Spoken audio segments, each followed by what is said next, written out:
This is the Custom 65 from Drop, formerly known as Massdrop, a US-based company that sells products in every money-sucking niche from hi-fi audio to our very own mechanical keyboards. They got their start in 2012 with a business model that offered discounts for bulk orders, which was innovative at the time. In 2018, Massdrop purchased Geekhack, which back in the day and to this day is the main forum for mechanical keyboard enthusiasts. I remember when the news broke, there was a lot of concern about a big corporation probably getting over-involved in the spread of information in the hobby, with various other forums like KeepTalk and TypeHype, RIP, getting started in the aftermath. Luckily, Massdrop was true to their word about being hands-off with Geekhack, and there haven't been any conflicts of interest that really arose. In my opinion, Massdrop, or just Drop as of 2019, is responsible for 4 words but 1 revolution in our hobby: in-stock GMK sets. Unlike smaller vendors that aren't operating with a lot of excess capital, Massdrop, being a multi-million-dollar company, means that they're able to take more risks holding inventory without having to resort to exit scamming or selling jumpsuits, sliders, or wallets either. At least as of 2019, Drop started stocking GMK White on Black and other popular sets like Laser, Red Samurai, and Pulse. Now, that's not to mean they're not without their flaws and speed bumps, like the whole drama with Input Club and the Halo Switch debacle,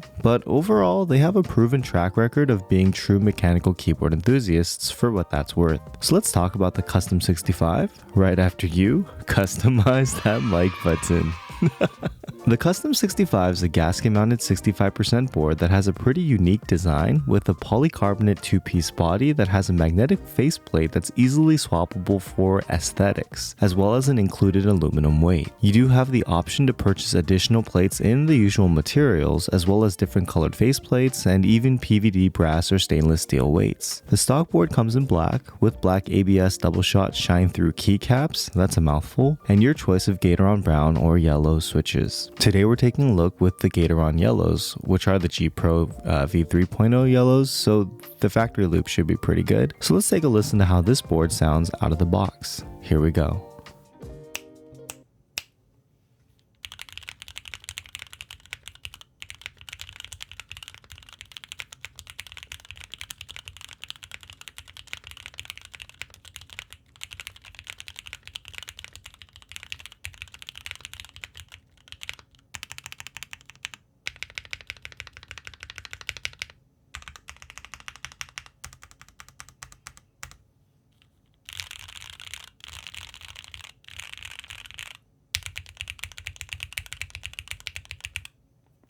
The stock sound signature with the Gateron yellows is fine, but a little muted despite the double-shot ABS keycaps. I have to say though, while I'm usually not a huge fan of RGB, the laser edge keycaps look really good with the milky yellow tops, and it reminds me of like a dynamic GMK Midnight Rainbow. But let's take a listen to this board with some DCX keycaps, which are double-shot ABS. Here's the typing test.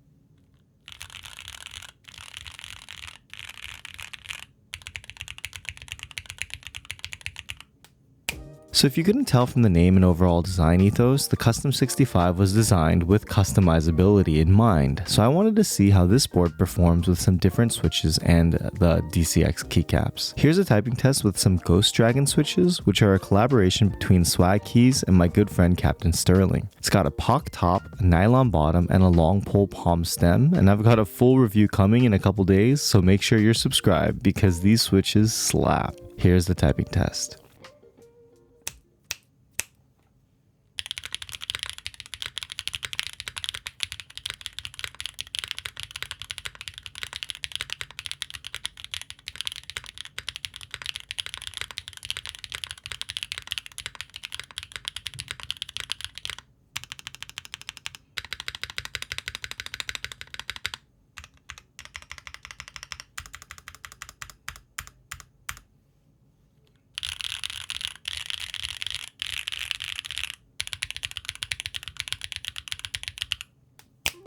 Overall, I'm actually a really big fan of this board's quality and sound signature, but as promised for all my keyboard reviews moving forward, let's see what this board sounds like with no foams. First with the stock keycaps and then with the DCX Jasmine.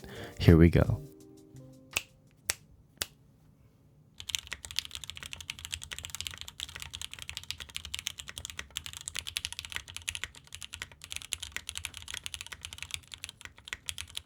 So overall, this board sounds much better than I thought it would, even without any foams. I think the swappable faceplate's a great idea, although I'd love it if we could see them in different materials like wood or even aluminum, although I'd expect that to be a pretty niche market, and it would require you to find somewhere to store your extra covers. At the end of the day, the $100 price point is ruled by the Qwertykeys Neo 65, and it's tough to recommend another board at that price point that doesn't offer any clear benefits. One thing that could help the Custom 65 though would be a configurator like Mode Designs, where you could choose the exact colors, plates, and weights that you wanted, which would reduce the need to ship you extra random components you might not ever use. And I'd love to see Drop implement that as an added benefit to us, the end consumers and customers. Check out some more keyboard content here on MakerMods, and I'll catch you in the next video.